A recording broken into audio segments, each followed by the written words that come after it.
Hello everyone and welcome back to DMG. A little while back, we tried using the Wyse CX0 thin client to do some 3D gaming on modern operating systems. And, well, the poor little 32-bit VIA processor really couldn't handle it. So, I've bought a slightly newer, slightly more powerful thin client. This is the Dell Wyse Z50S thin client. It features a 1.6 GHz single-core AMD Geode processor, 64-bit, and it has Radeon graphics. So I expect this to be a lot better.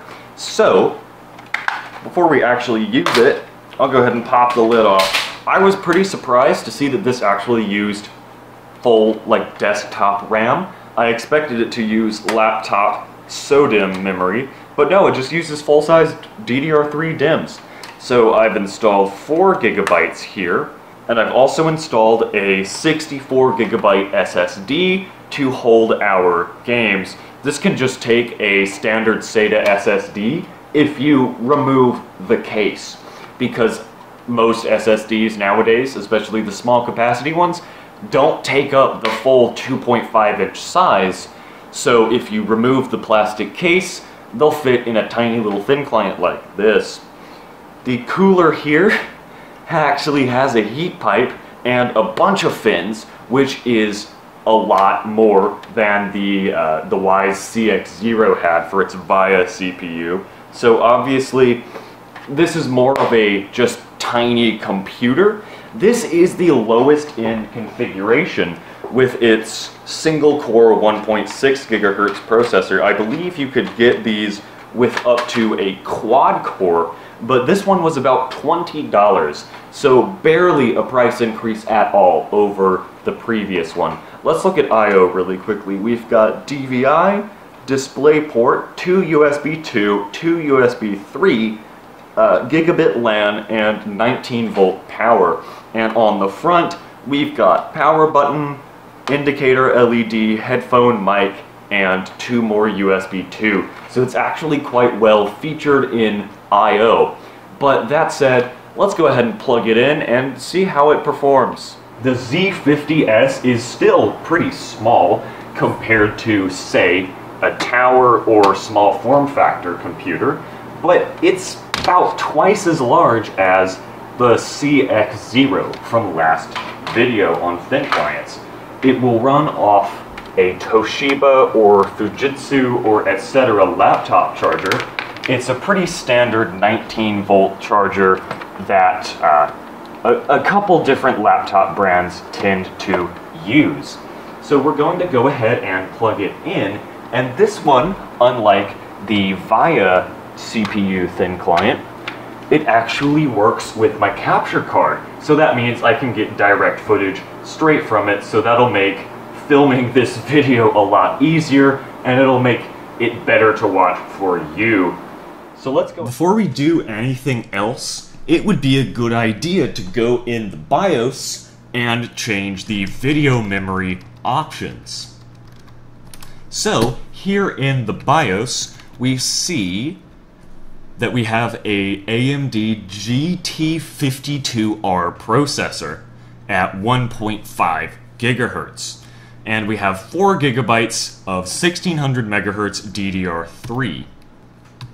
We're going to set the video memory size to 512 megabytes since we are going to be doing 3D gaming. And we want to give the tiny little onboard video a good enough chance. So yes, I've actually loaded Windows 10 onto this because it is capable of running it. This is a debloated version of LTSC, so there's no Microsoft Store, there's no awful background updates, etc. This is about as basic as Windows 10 can get. And we can see it actually doesn't take too long to boot. And here we are. It'll probably take quite a while for it to open Task Manager. Here we go. There it is. 1 core, one thread, 1.5 gigahertz. Here's our memory, and there's our tiny little SSD. Okay, so I've put, I won't say a ton, but I've put a few different games on the hard drive, so I'll wait for the CPU usage to go down. That typically happens, you know, within a few minutes after it boots. And then we'll try this all out. So here is our graphics card. It's a little AMD Radeon 6310, and it's a lot more powerful than the S3 chip found in the VIA CPU in that Wyse CX0 thin client. This supports DirectX 11 and has 128 shaders, 512 megabytes of memory as I allocated in the BIOS, and it's clocked at up to 500 megahertz. So I say, let's start very simple. We're just gonna start with Unreal Tournament.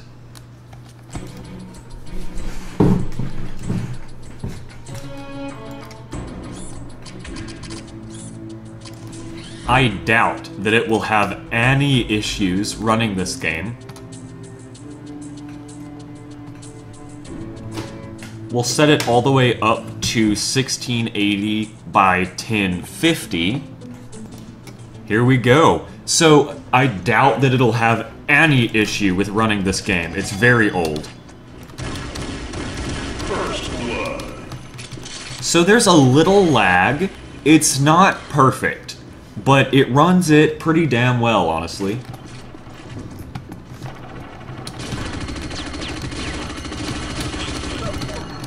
Yeah, this is decent. Definitely much better than the VIA. I would not be surprised if it's the CPU holding us back, though, because although it's about 3 times faster than the VIA CPU, it's still not particularly speedy.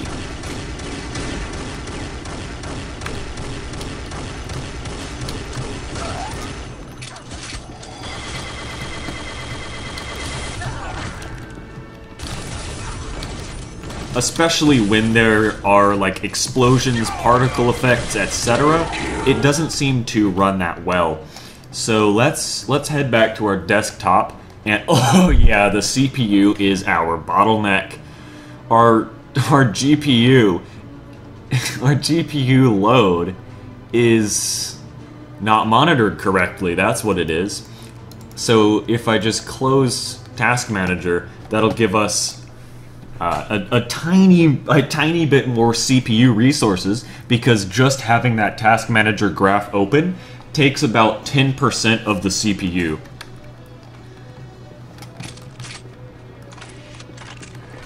I just slaughtered that guy. So because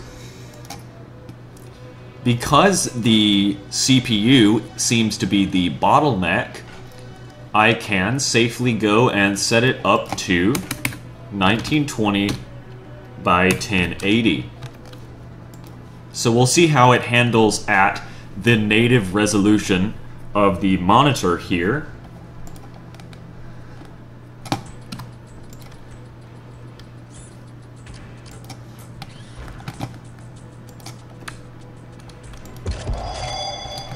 Yeah, about the same.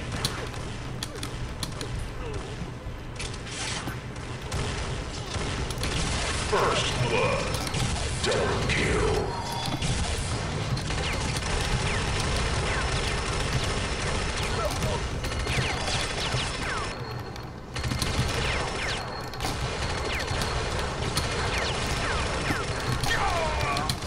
So it's certainly running pretty well. This is a good experience for $20, I will say.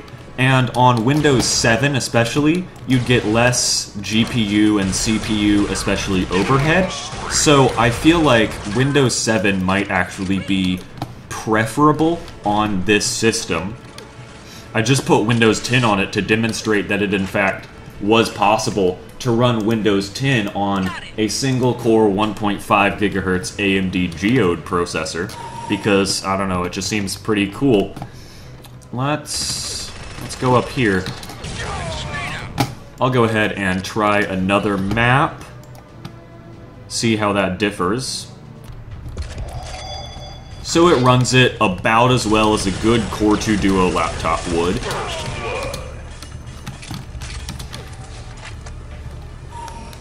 I honestly would recommend a higher clocked processor than the 1.5 gigahertz. I feel like the graphics are good, but the lowest end 1.5 gigahertz AMD CPU is not quite the best if you want to do any gaming. Oh yeah, we're seeing some lag here.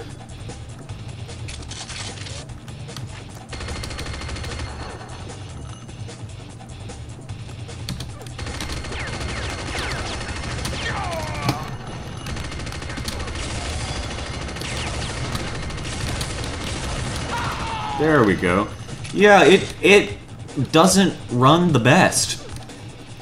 It honestly kind of feels like the Dell Dimension that I played this game on ages ago with a Celeron CPU of the Pentium 4 generation, where the integrated graphics were actually damn well capable of running the game, but the CPU was holding us back.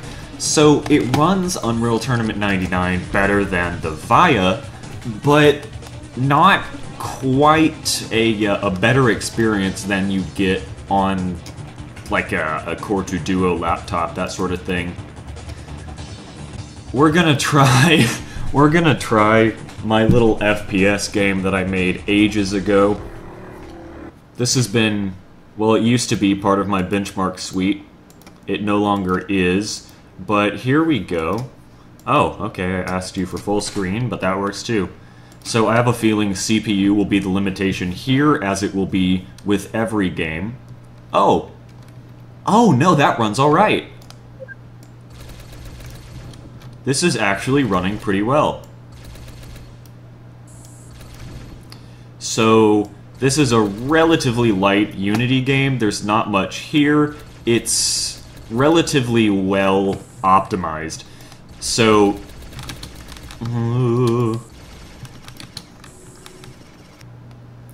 oh, that is not the best frame rate.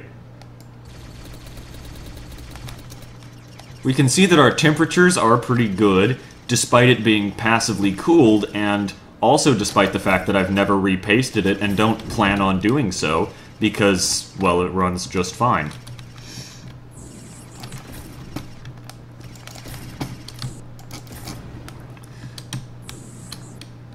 So, I'm actually pleasantly surprised that it runs this game fine. I expected this to be a little more taxing because I think it uses DirectX 11.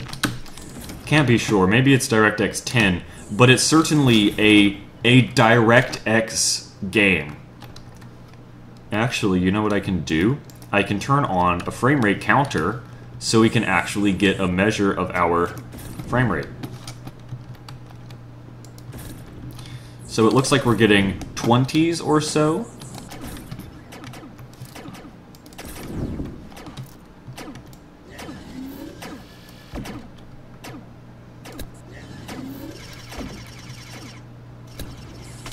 Yeah, it certainly gets laggy sometimes, but it's by no means unplayable.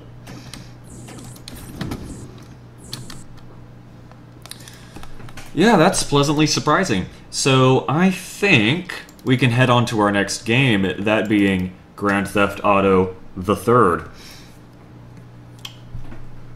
Screen's just been black for about 30 seconds. I would assume it's trying to load something.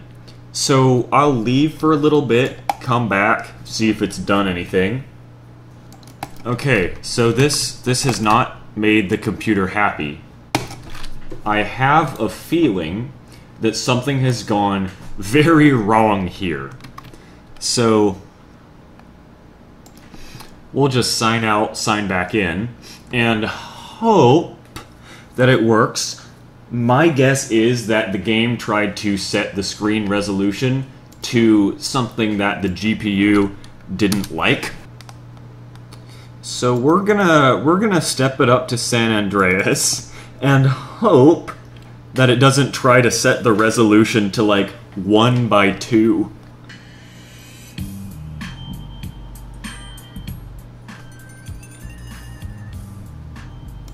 Here we go.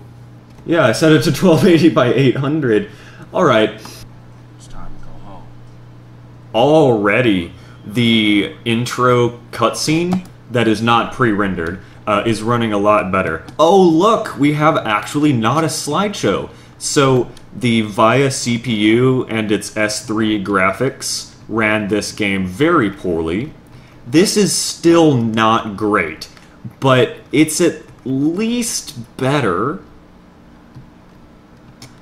This is not fantastic. And once again, it does seem like the CPU is what is holding us back, rather than the actual Radeon graphics.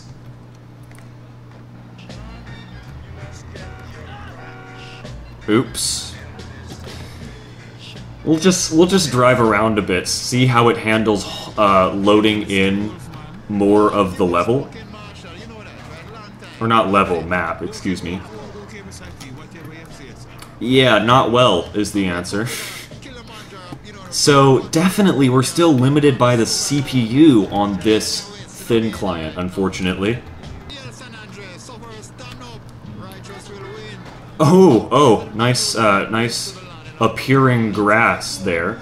So it is not running fantastically, but when there's not a lot going on screen, you can see that it runs pretty well. This is definitely, I definitely call it playable up in this area, but there's lag when it's loading in more parts of the map and etc.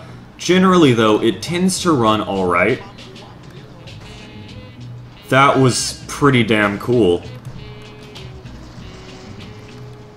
No. Okay. Good thing I'm near, like, another city here. The explosion didn't seem to lag it too much. Here we go. Okay, so the building textures look really crusty from this far away. Reminder that I am running it at 1280 by 800, so not the native resolution of the monitor.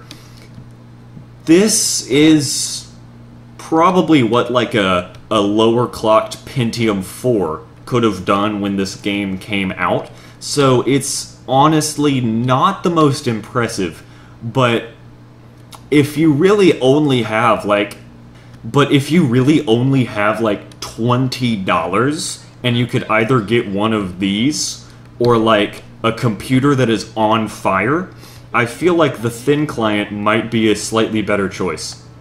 So yes, it's playable in some areas, and less so in others.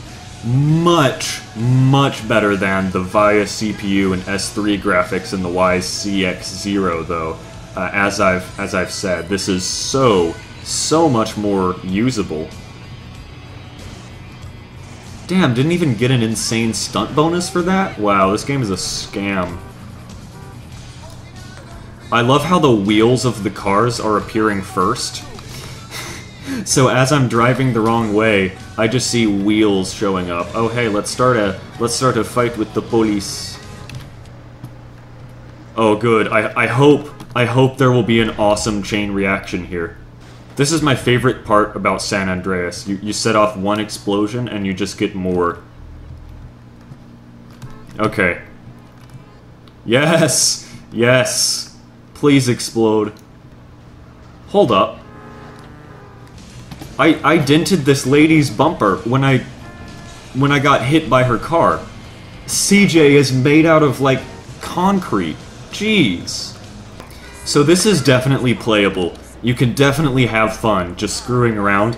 But if you're actually, if you actually get into the game and you start doing missions, I could imagine with all the things going on, and having to more precisely aim, I could imagine this frame rate not being very conducive to performance, like, of you as a player, is what I mean. I want to get police here. How do I get to the cops? Please, someone come arrest me.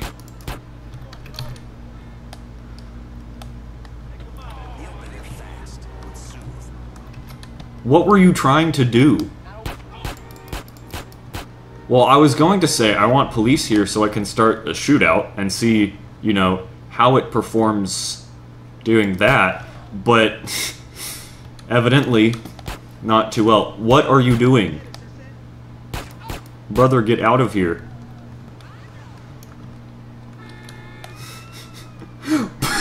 No! The ambulance just ran over like 3 guys. Oh. Are you gonna heal them? Sir, I don't think you're responsible enough. I don't think...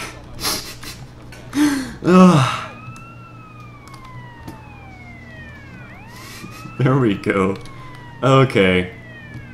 I would love if the police would, like, show up so that I could shoot at them and start a big war, and that would be funny. Yeah, the pop-in from the shadows is not quite good. Catch. Oh, that was some lag there. I'm enjoying the frame, the one frame of this game. Whoa.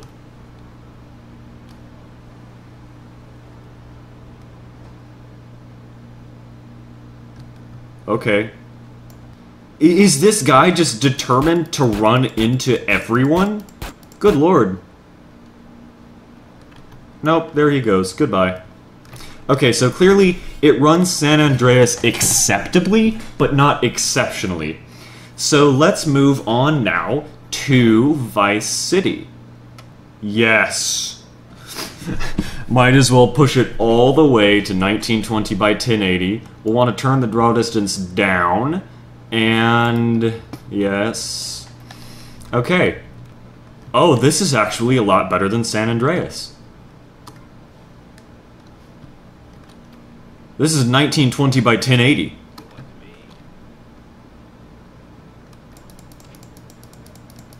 My bad. My finger slipped. Oh, oh. Hey, hello, cop.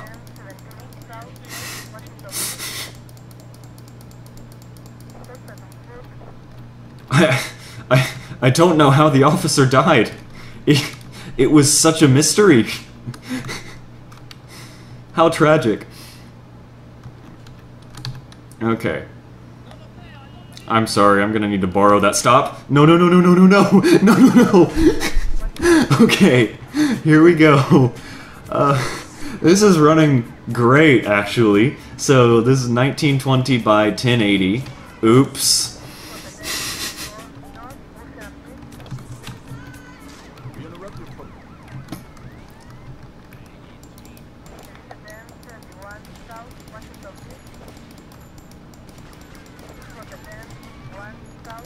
Holy shit, just die. There we go.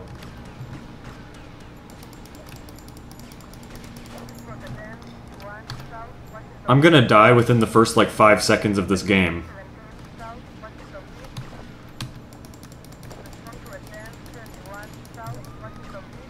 Yeah, I did. Okay, so we're gonna try that again and not die this time. But I'm pleased to report that it's actually running very, very well. So, I've got this fun idea. It's called... God damn it! Bonk. Oh, cop. Let me just go harass some cops really quickly. Hello.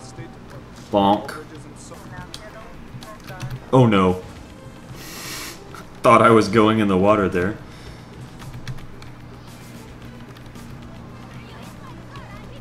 So this is running very well. This is definitely, you know, you could definitely have fun with this. Oh god, I hate that mission. But it's absolutely possible to just play around and have some fun here. So next, I feel like we should try Half-Life 2. That is, of course, a classic. And it's also not unreasonably demanding. So I guess the legitimate, modified, portable edition of Half-Life 2 I downloaded to do this video is in Cyrillic. Which is a problem because I can't read Russian. Hold up, I need to figure out what I'm doing here. Okay, 1920 by 1080. Don't know what any of these are. Here we go. Half-Life 2. Проснитесь и пойте, мистер Фриман. Проснитесь и пойте. Oh no! Нет, я не хочу The G-Man is Russian! на работе. Может перевернуть. Well, it's running the Russian G-Man cutscene quite well. Проснитесь же, мистер Фриман. Mr. Freeman! Ваше величество. This is running alright. This is 1920 by 1080, as a reminder. And this is running pretty damn well for something that was never supposed to run games in the first place.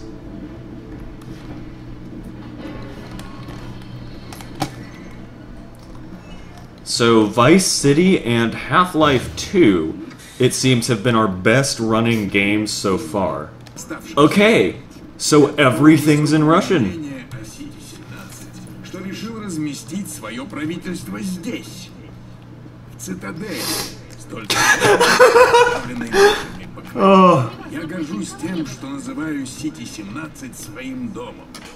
Итак, собираетесь ли вы остаться здесь? He said the funny thing. Неизвестный далее. Добро пожаловать в Сити-17. Здесь безопасно. Looks pretty good. The reflections managed to look great on this thin client. I'd say this is a solid, 20s, 30s? Hey. Asshole. Okay, so Russian Half-Life 2 is actually running quite well. Despite me not knowing what anyone is saying or what any of the menu options are, it's still quite good. Of course, we have to test Unreal Tournament 2004, and then that'll wrap up our tests for today. So far, I've been very pleasantly surprised with the performance of this thin client, and I hope to continue to be surprised. Hold up, I meant to change the resolution first. Okay. Good, so we're running at native 1920 by 1080. We'll just do a simple one, like Asbestos here. So yeah, this is running pretty great. Never mind. So this is the max settings. Perhaps you would not want to run it completely maxed out on a thin client with this tiny CPU, but it's actually putting up a pretty admirable showing.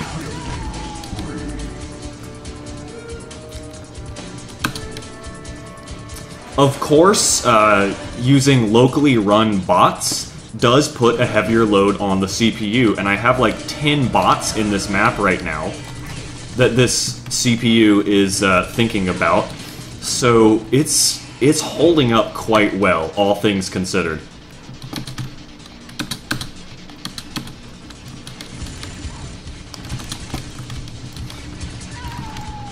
Again, a good Core 2 Duo laptop with Intel GMA graphics would probably do about this well.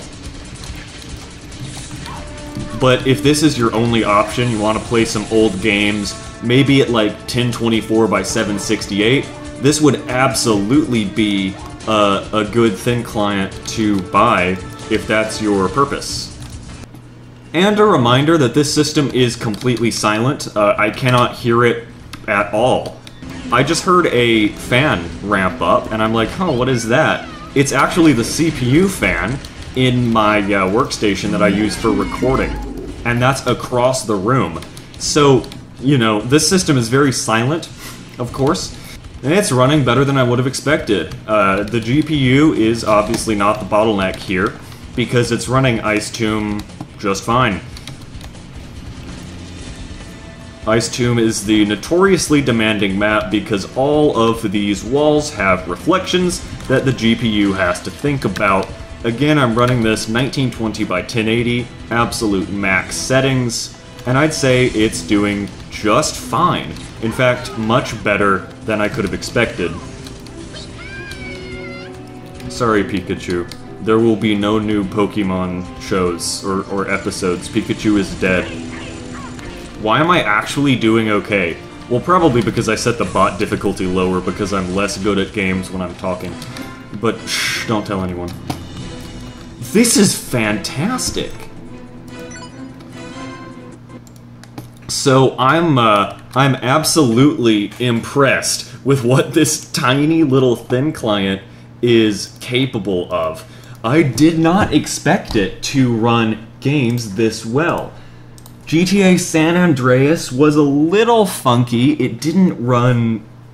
it didn't run consistently well, but Vice City, Unreal Tournament 2004, and Half-Life 2 all ran great. And Unreal Tournament 99 could have used maybe a little less lag, a little fewer frame drops, but overall things ran quite well. So that is where I'm going to wrap up this video. Thank you everyone so much for watching. Hope this was interesting. Personally, I was quite interested in seeing what this little thing could do, and I've got one more thin client video coming up, actually, if you want to check that out when it comes out, so stay tuned. But that's it for this one. Thank you everyone for watching, and I hope to see you next time.